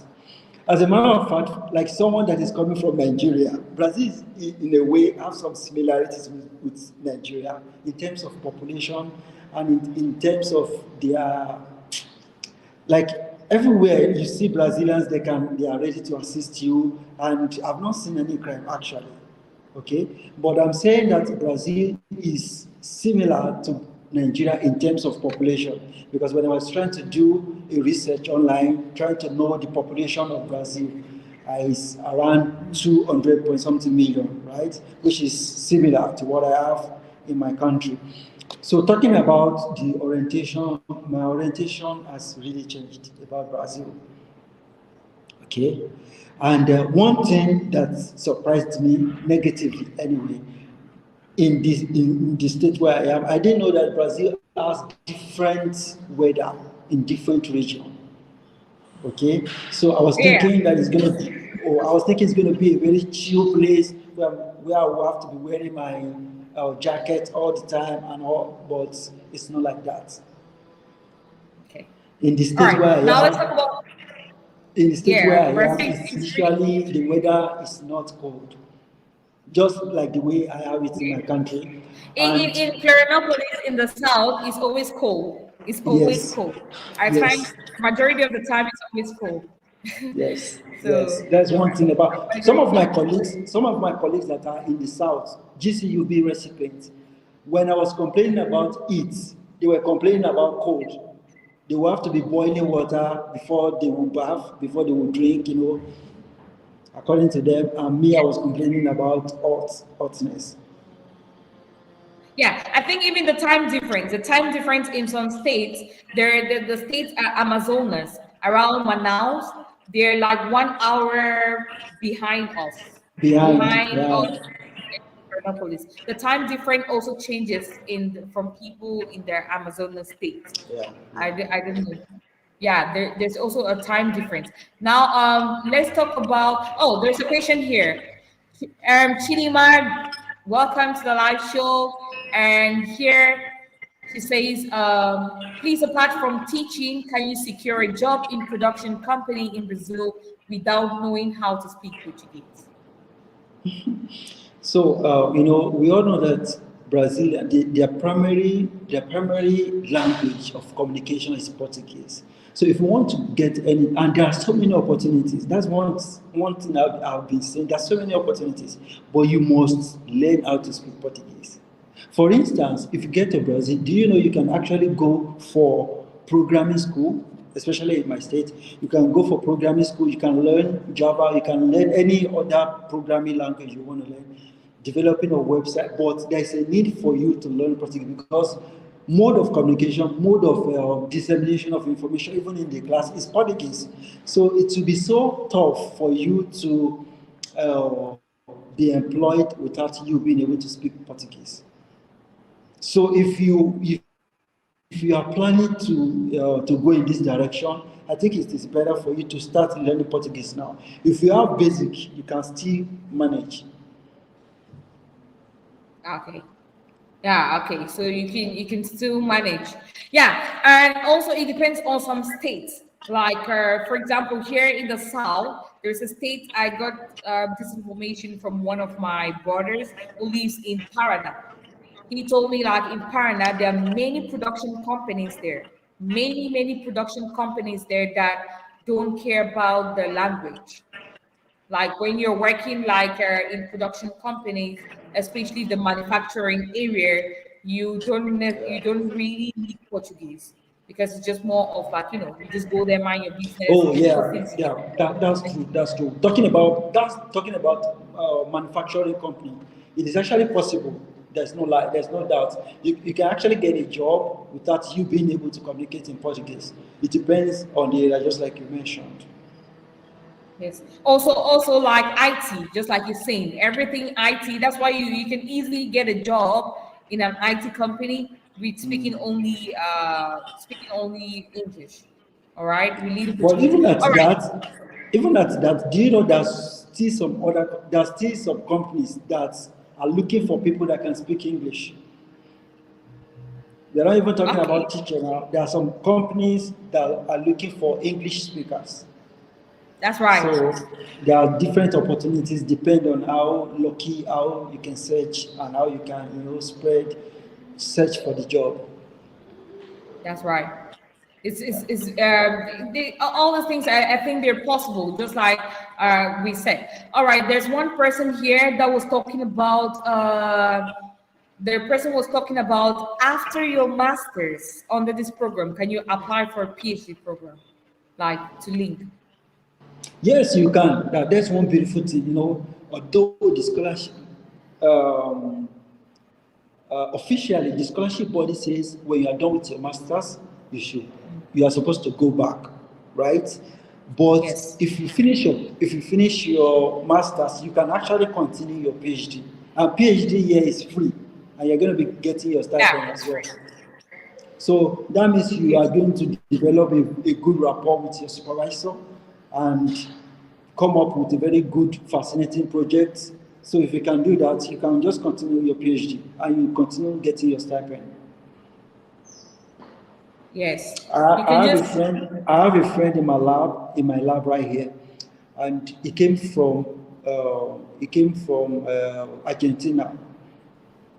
When he finished his Okay. PhD, he he discussed with the coordinator. According to him, he discussed with the coordinator and he started his postdoc. Okay, he started his postdoc and he's being paid. Meanwhile, he was supposed Wow. to go back. He was supposed to go back, but he didn't go back. Okay. All right, we're supposed to go break the because when they give you masters, normally masters is 2 years, but they give you 3 years resident permit. So when you're almost completing your masters, you can just engage into PhD. This only affects people who have permanent residence. When you have permanent resident, then you can apply for scholarship.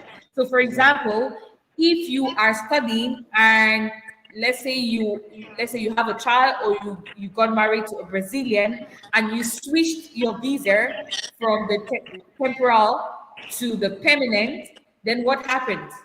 In this case, you cannot apply for this scholarship program. This program is not for people who have permanent residence. They cannot take part into this program. All right. So somebody's asking here that please, when is the next start date? Any idea? And can one defer their scholarship? All right. Let me answer the first part, and then you answer the second part. So, like I said, we are still on the second edition, and until everybody's going to get in the first day, which is going to start next year in March. So I think you have enough time to apply for your visa. If you have the scholarship, you can just start immediately to apply for your visa. All right.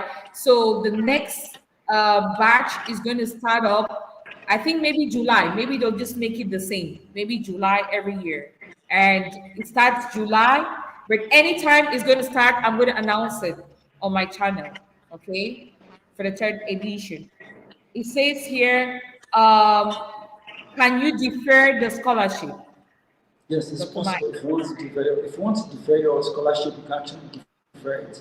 You just have to write to the pointer of the school. I mean, write to the pointer of the school and tell them that because of this, I have a colleague that deferred her own admission. We got the first.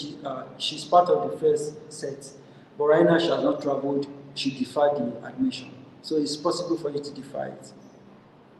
All right, so you can defer. Is there a maximum period of time that you cannot defer after that? So I think once you get your acceptance letter, you can just write them that okay, you are not going to be available for a particular period of time. So I believe they will give you a response, and they will tell you the terms and condition. If you can only defer for 6 months or you can only defer for 1 year, they will let you know. All right. Welcome to live stream, Hasiba. I think she's asking here, can I apply for PhD within the country, or will I need to return to my home country to reapply for admission there? I am an approved master's program, so I think we just answered it a few minutes ago. So for the master's program, you'll be given 3 years permit, and after your 2 years of the master's, you can apply for PhD while you are in Brazil, and you just continue. All right. And another person is asking here, um, um, are there private universities with courses in English? Are they private university? The what? That the language of teaching is English, of course. Oh, so before this live session, I was having a conversation with a medical student, a doctor. She is from a private university and she's in my lab doing a research. And I was asking her about if they are being taught in English. And she said there are some here in Para, there are some that teaches in English, but the one where she's from, they teach in Portuguese. So there are some private All schools right. that teach in that teaches in English. Yeah, I think there are many private schools, like even international schools, that will teach in English, Yes. and I think the tuition there, and the tuition is not that much as compared to other North American countries. If you there's a tuition, maybe it can fall between $2,000 to $5,000, but I'm not sure. I'm not really sure about that. I haven't really. I like to give out things that you can easily get for free, right? So you Okay. spend less. Okay. Now, here is this person is asking, "Hello, Joseph. Welcome to the live stream. What can you say about Recife, University of Pernambuco?" And Pernambuco. okay, so Pernambuco. yeah, Recife is a good state, very nice state, very, very, very nice state. Recife is also safe. It's a safe state. It's a safe that's a good state. But engineering is a good course to do in Brazil. Engineering, IT, manufacturing, I think agriculture as well is very, very good. Okay, so another person is asking a question here that please, I want to know if you can work, if one can work if he accompanies his spouse who has this program. I think we've answered it already. Yes, the dependent can work full time. Okay. Hello, Christopher. Welcome to live stream. So yes, your spouse can work full time. Okay, so while I'm waiting on the other questions, yes, Dada, welcome to live stream. You're allowed to get, you can get normally your contract says you shouldn't work, but you can get a remote part-time work, and you can get this, and but mostly it should be remotely, and it should be a self-employed kind of service, because if you have like a work, it's going to be registered online under your work permit. So if you want to do this kind of jobs while you're in school, it should be part-time, and it should be remotely, and it should be a self-employed business. Okay, because if not, it's going to be registered in the system under your work permit. And Aisha is asking, how many vacation days do students usually have each year? Student can have as many as 3 months. As many as 3 months. Okay. So how are your classes? How are your classes? The courses that you have. How many courses do you have per semester? And how is Okay, it? so it depends on the program you're doing right now. My classes are usually decided between me and the classes I'm having right now is usually decided between me and the professor, the lecturer. Okay, so usually the classes you'll be having, or the class you're going to be having per day as a PhD student, even per week, it might just be two weekly. As a master student, you might be having up to 3 or 4 weekly. Classes every week. Yes. Okay.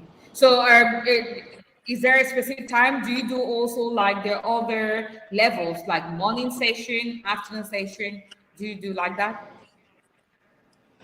Oh, so Do you we have to don't do?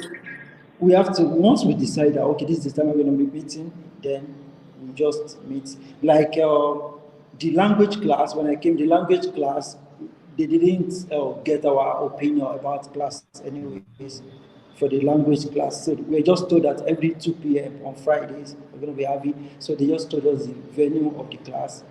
But the major course that you're going to be offering in your department, it will be what everyone that is going to offer the course is what you guys are going to agree on. Okay. All right. So I want to ask like, okay, so also I want to ask this question. When you're in Brazil and you have like 3 years for your master's degree, and let's say something comes up, maybe you're a girl and you give birth and you have to wait for a year or so, will the resident permit time be extended? Will it be I didn't extended? get.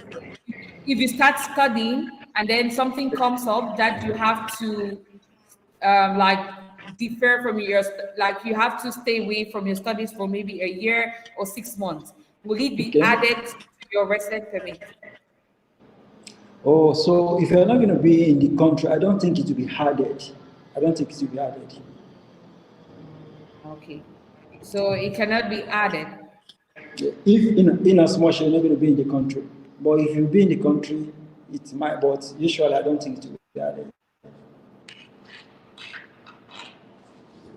Okay, so now I want to ask about Portuguese. So is it easy to learn Portuguese to you? Is Portuguese easy? Okay, so for me, I am a kind of person that is when I want to learn something, I usually try to get as many information as possible. So and it's not that hard, so to say. It's not that hard. If I look at my progress and the efforts, right, it's not hard. If I look at the All right. progress and the effort, if I weigh the two, I would say to learn Portuguese is not hard. Just get the right material and be in the right circle. You will learn easily. Okay. Wow. So, what, in your opinion, what do you think is the best way, the tips that you can give for a beginner, like someone who wants to learn Portuguese? What are your tips? Can you tell us your secret? Okay, so if you want to learn Portuguese, first try and get a material that teaches Portuguese in your own local language, in your mother tongue, right? If you're coming from Nigeria, for instance, and you want to learn Portuguese, get a material that explains it in English, okay, so that it will be easier for you because if you don't, it is a language that you're trying to learn. If you're not trying to learn it in that same language that you don't know, it will be tough, right? So try to get a material that explains it in your mother tongue. Then try to be speaking it, even though if it is wrong, people will correct you. So by that you can learn it easily. Okay. I always hear many people will saying, "I'll watch movies, watch Portuguese movies to be Yeah. Oh, yeah. Thank you fluent." for mentioning that. You can also listen to Portuguese music, movie. Me, I don't usually watch movie. Maybe that's why it doesn't come to my mind. But I listen to music. Even in Yeah. class, the teacher might pause, the lecturer might pause and play you music, right? So music is one of the medium through which I'm learning Portuguese. Okay, I think caller, welcome to the live stream. I think here this person is giving her a tip. I once applied to when I was applying for the Brazilian visa last year. I used Duolingo. Same here. I used Duolingo before I came to Brazil. The very first time before I came to Brazil. But now I think there are a lot of upgrades there with the Duolingo app. Yeah. Yeah, it's also good. There are many online platforms where you can learn. Now, for beginners, I'll advise you, but I'm going to do a video about tips that you can learn Portuguese faster. Right? I think it's always good to start first with the common phrases in Yeah. Brazil. The easy common phrases. Try to get to know them, And then after that, what you need to focus on after the common phrases, the next thing you want to pay attention it's just like French. They're common verbs. Write down the common verbs that you use every day, like to play, eat, sleep, watch, sing. You write all of them down and write it in Portuguese. When you know the verbs, the next thing you want to pay attention to is their maybe the prepositions: in, out, on, at, and once you know those things and you know the verbs in the different forms, in the present form, in the past form, in the future form, then it's going to be easy for you. And then the last thing you want to focus on now is different areas. For example, house. How do you call bed, chair, and that? You go to hospital. What are the vocabularies? Once you know those areas, it's going to be easy for you to put them together, one or two together. And how can you tell what can you say about Brazilian music, Dr. Mike? You spoke What? about Brazilian. So I didn't get the question.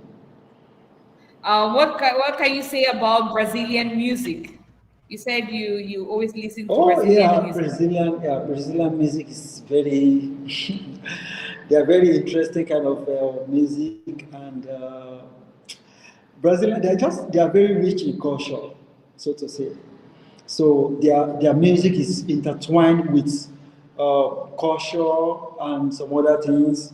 Some of them even translate American music to their to their language. So their music is fine. It's interesting to listen to. Yeah.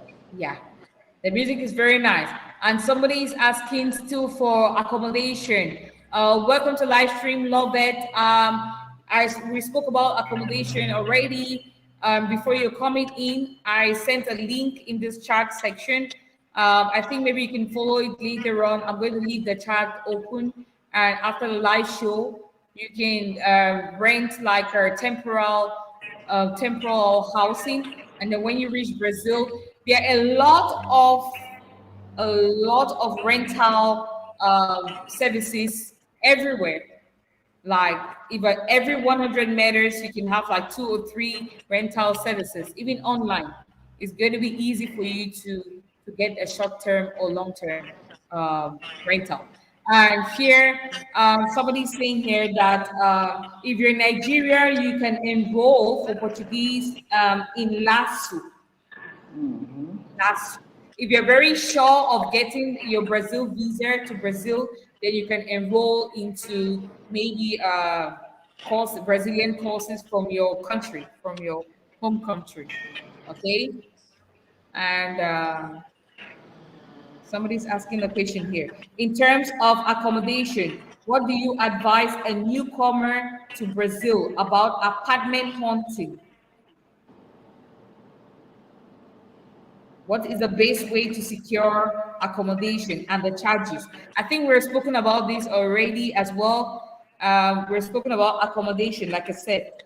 It's very easy. Most of the things here are done online. Majority of the things here are done online. Even like signing your contract and all those things, you can do everything online. You don't. The only time you want to go to accommodation is maybe you want to visit it to check to see if everything is in place, or what you saw online is what you ordered versus what you get. All right, and then that's the only time you can visit, and you can do your signing of the contract and everything online. We also spoke about accommodation. It depends on the state where you are. If you're single, you can get accommodation as cheap as 500 reals. 500 reals is equivalent to $100.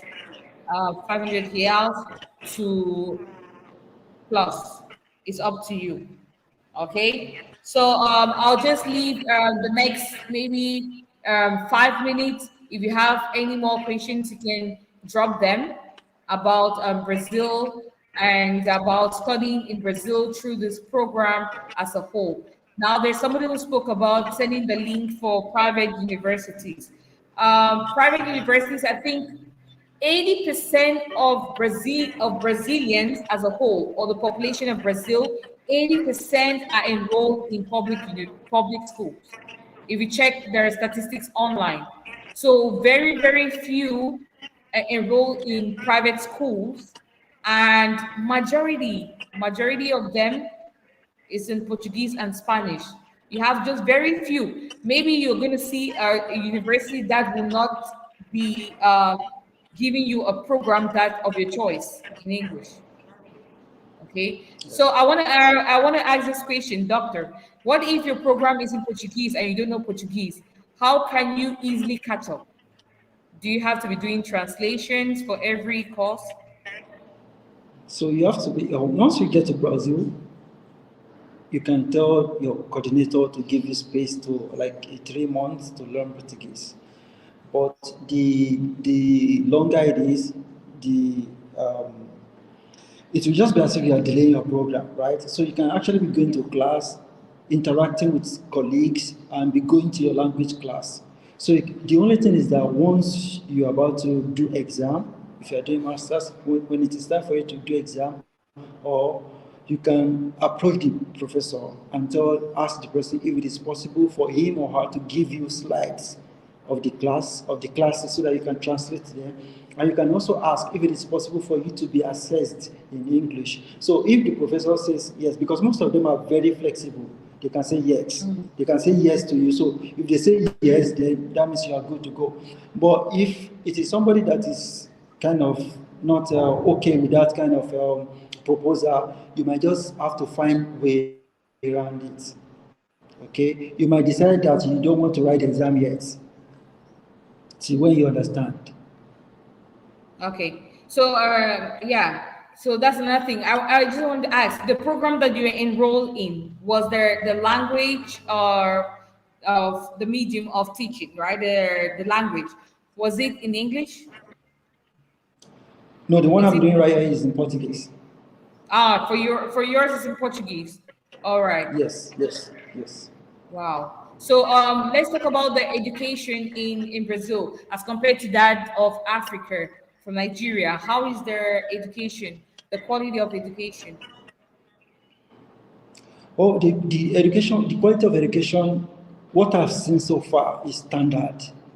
Standard, like compared to what I have in Nigeria. I think Brazil education is, even in their Portuguese format, is standard than what I have in. I'm talking about university education now. What I've seen so far is Yes. standard compared to what I have back home. Because the first month that I came here, a PhD student she gave a seminar, and she's just 2 years into the program. And what she did, the presentation she did, was just as if she was done with the whole PhD program.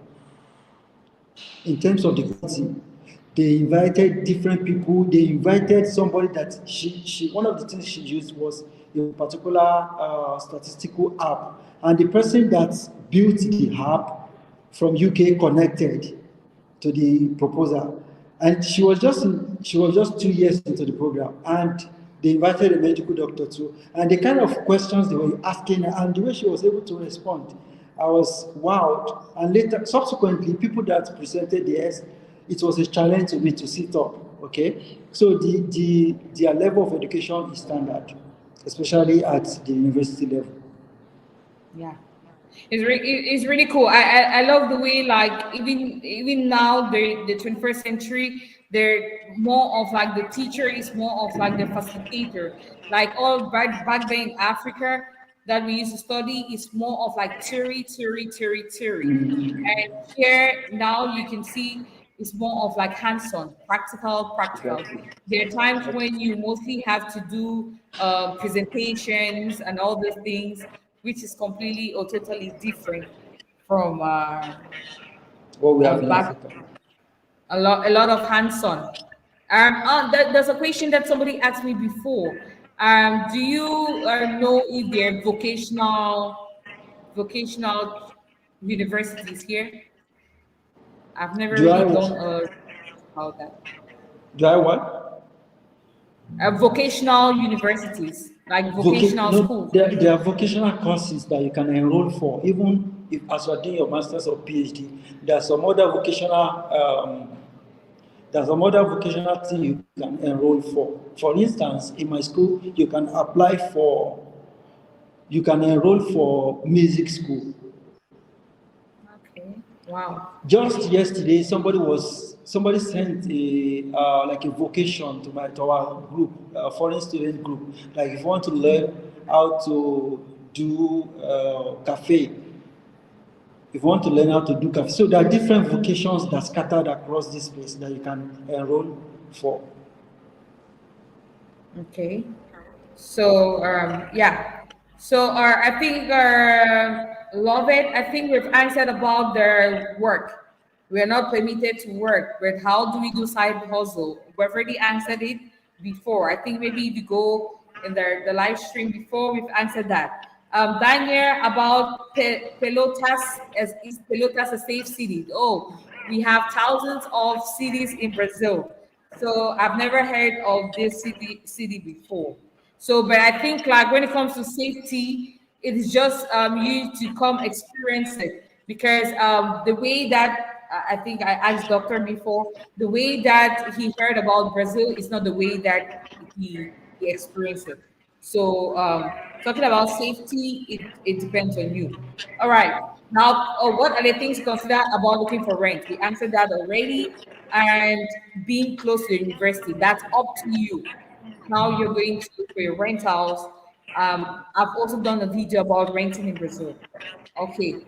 So, do you have to learn? I need a month version of Portuguese classes to start. Yeah, it's good to start learning your Portuguese right now, immediately after you get. All right, somebody's asking, is Rio Grande do Norte in general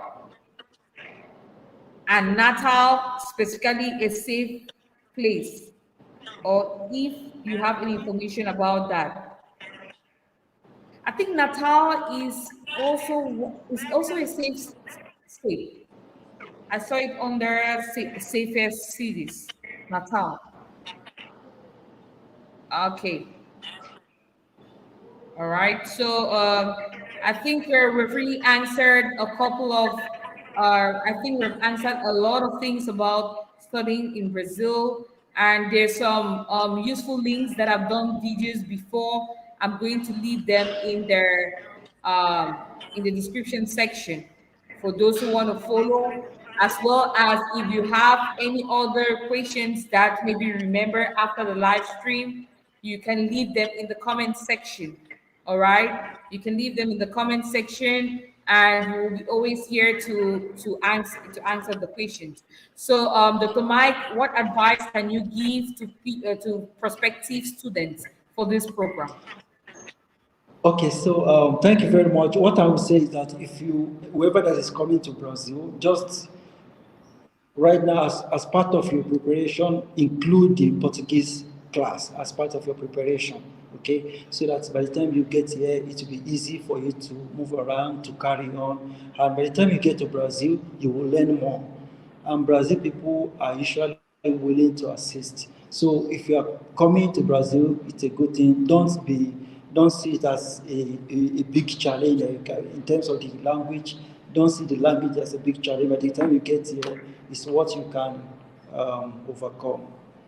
So I would also like to say that because we have a group, a WhatsApp group of the previous GCUB recipients. Okay, so if anybody wants to come to Brazil, they can send you their number, so we can add them to the group. So on this group, there are some other questions that they might want to ask in terms of along the line as they are preparing, as they are applying for visa and all of that. So they can send their numbers to you so that we can add them to the group. Yeah, So they can also ask or about you can things give that me are you give me the different. WhatsApp number. You give me the WhatsApp number. I'll leave it in the description section, Okay, or no I'll problem. pin it on the chat. Okay, no problem. So there are some Yeah. other people that are in different school because me, I'm in the north. There are some other people that are from the south. We are all in this group. So they can ask them two questions. Okay. Okay. So here, Joseph is asking, can you give the required documents for a visa? I think we've answered that question as well. If you're coming in, you can go start from the beginning of the live show. You're going to see we've answered that already, the important documents. Now, before we go, there's somebody who asked about insurance, getting insurance. Where can you get insurance for your application of your visa? I think insurance is not really necessary, but I think some countries ask for for insurance. But if you want to buy insurance, you don't need to buy too much. You need to buy only for a year, 1 year. Yeah. And there's a company that you can get cheap insurance. It's called ECTA online. I'm going to type it in the chat section here. Called ECTA, like that. You can get the Brazil insurance there. That will cover. You can just type ECTA insurance, Brazil insurance, ECTA company. And it says, what can we pack for Brazil? That's another thing. What can we pack for Brazil, Dr. Mike? Okay, what can we what? What can we pack for Brazil? Like, what can we bring to Brazil that you think is Oh useful? yeah, okay. So one of the cultural shock, how when you get to Brazil, is the variation, the different kind of food that are available. So it depends on where you're coming from. When I was coming, I didn't pack rice, I didn't pack beans, but I packed our local. There's a food called gari in Nigeria, so I pack gari and I pack spices. Then we pack beverages. Okay, so basically these are the things that are needed for you to when you are coming to Brazil. But anything liquid, you can. I'm not sure you can. At the border, they will seize it. So don't bother to pack anything liquid, but you can pack the cassava flour. You can pack beverages. Gary. Gari is different from the taste of the Gari here. It's completely Yes. different. What we have here, although some people think it's Gary, the Farofa, I don't think it's Gary. It's not our Yeah. kind of Gary. Yes. And I also want to say, if you're coming here, especially to the South region, you want to get a lot of, how do you call them? You want to get a lot of pullovers, like sweaters. Sweaters, you want to buy sweaters, pullovers, like things that, because clothes are expensive here. The more expensive here. I also want to talk about your gadgets. Gadgets in Brazil are very, very expensive. So if you're coming here to Brazil, make sure you buy your gadgets from home, your laptop, your phones, make sure you get them ready, okay? Because it's very, very expensive here. And if you're also getting some of them in Brazil, they deal only with particular models of phones, like very popular models like Apple, Samsung, LG, Motorola. So if you're coming here with phones, maybe you want to buy these ones I'm talking about, because it's going to be easy for you to fix them if it has any trouble. Because here in Brazil, if you bring, let's say, maybe your phone and the model is that which you can find in Brazil, if anything happens to your phone or anything, then it's going to be, you need to get a new one. All right. So it's very, very important. Don't say, okay, I'm going to get a laptop, I'm going to get a computer, I'm going to get a phone, I'm going to get my charger from Brazil. No, it's damn expensive here. I think you should pack what you can eat for at least 5 months.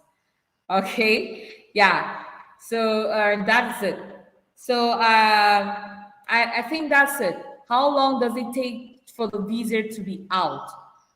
Like I said before, it was a short time, maybe 2 weeks, 3 weeks, and your visa is out. But since the beginning of this year, because of the change of the president, I think things are a little bit slower right now, and that's why even this program started earlier.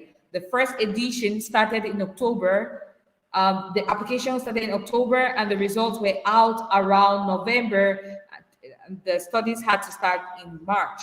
But this year, because of the long processing time, the application started in July, and the results are out now in October. So you have now until February to apply for your visa. Now it takes between a month to 3 months. Okay, depending on the location where you're applying for. Okay, yeah. So you should take a lot of things. Okay, so somebody is saying here, take your pullovers, pepper, especially for your people as well. So the pepper is also very important. Take it because here but I think we have some pepper here, like the Cameroonian pepper. We have it here. So we have it in some of the malls here, I found. Okay, so if you're not patient there, you can always follow the live stream, start it all over. For perspective, for people who got the scholarship, congratulations to you, and congratulations to I wish you the best for your visa application, as well as your stay in Brazil. Like those people who are chatting here, we're going to meet from time to time. I would like to know your experiences in Brazil, and how you see Brazil, and so on. And that's it. Okay, so if you have any further questions, you can always leave them in the comment section, and we're going to look at them later. All right, so before going, I'll just hold some people in the comment section before we go. If you still have any question, there's still time. You can leave it in the chat section. All right, you can leave in the comment section. So thank you very much, Lovett, for watching. Thank you very much, Fumi, for watching. Thank you very much, Joseph, Aisha. Thank you very much, Daniel. Thank you very much, Abdul. Gary is very, very important. Yes, Gary, very, very important. You know, and I miss Gary. I miss, Ifani. Thank you very much. Daniel, thank you very much. And Christopher, thank you very much. And I'm going to look, how about red oil? So red oil or palm oil is a liquid. So it's going to be hard to transport that. I think that will be easily traced out. So if red oil is a liquid, so you don't need to carry it along. It's going to be taken out. And also it's you can bring stockfish, crayfish, it's up to you. But they have red oil here, but it's not the same. It's not the same like the African red oil. Okay, and you rarely see them, but you mostly see them in the local markets. All right, so thank you all very much. Please, before you want to go, make sure I like the video. Please like the video, and you can also share to people who are coming in for this program, who don't know what to do. And I'm also going to leave the number of the WhatsApp group for people who are already here, who are already doing this program, currently doing this program here, and you're going to join the WhatsApp group. Thank you, Lucas. You're going to join the WhatsApp group, and if you have any further questions, they might help you out. All of them in the WhatsApp group are already in Brazil, all right? So they will have a lot of experience about studying in Brazil, all right? Thank you very much, Lucas, for joining the live stream, and we're going to meet again another time.